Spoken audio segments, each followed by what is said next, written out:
she couldn't afford to draw attention to herself. The unfamiliar weight of the object in her pocket banged against her hip. "I'll put it back soon, before anyone notices," she thought, hoping her face wasn't flushing a guilty red.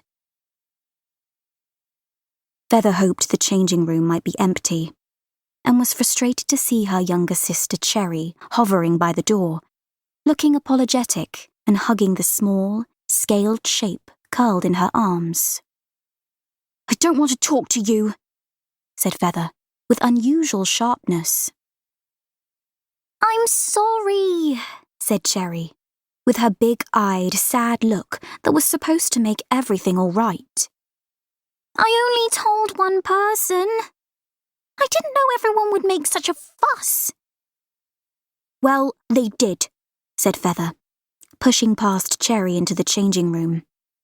"They'll never let me have any paper now. They think I want a map so I can run away into the forest with a machete or something." Cherry wouldn't follow her into the changing room, which was only for those heading outside. Feather knew she wasn't being fair to Cherry.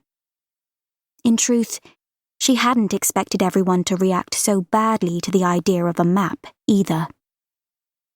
Usually, she would have tried to make Cherry feel better, but if she gave her a hug right now, the younger girl might notice the object in her pocket. In one of the little alcoves, Feather changed into her outdoor clothes, coloured stone grey and pale lichen yellow for camouflage. She pulled on her tough gloves, the feathered cap which stopped her scalp getting sunburnt, and her squirrel leather boots with the cleft toes for climbing. "Feather?"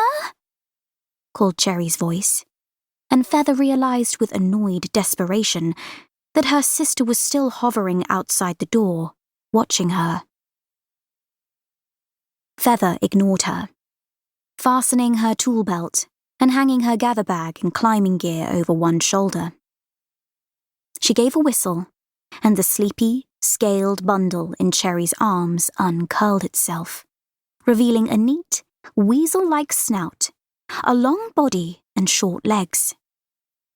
It leaped to the ground, sped across to Feather with an arching, undulating run, then snaked its way up her body to perch on her shoulder, long tail hanging down her back. Sleek scales were cold against Feather's neck. She sometimes wondered if the little scaled ferret really just liked her for her body warmth.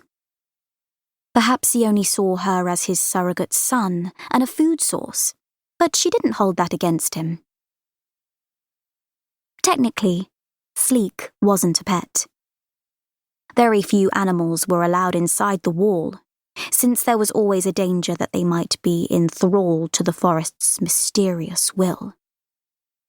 Exceptions were occasionally made for scaled ferrets, however, if they had been reared from the egg and were suitably tame. Their razor-sharp danger sense made them invaluable for those venturing outside the wall. "Feather?" Cherry's voice was tremulous. "You're not planning to run away into the forest, are you?" "Well, if I was, I wouldn't tell you," snapped Feather. It was a silly, cruel thing to say. She glanced at the doorway, just in time to see her sister's face crumple tearfully before Cherry turned and ran. Feather felt guilty, but she'd needed to get rid of Cherry before she could move the hidden object to the pocket of her outdoor jacket. Cherry was only 7, but had surprisingly sharp eyes. "I'll make it up to her," she told Sleek. The room by the sallyport itself was deliberately kept stark and bare, the walls and floors seared with fire and chemicals. 4 other gatherers and 3 hack and scrapers were already waiting in their outdoor gear. The external door was opened as few times as possible, so the sentry usually waited until everyone on a shift was ready to leave.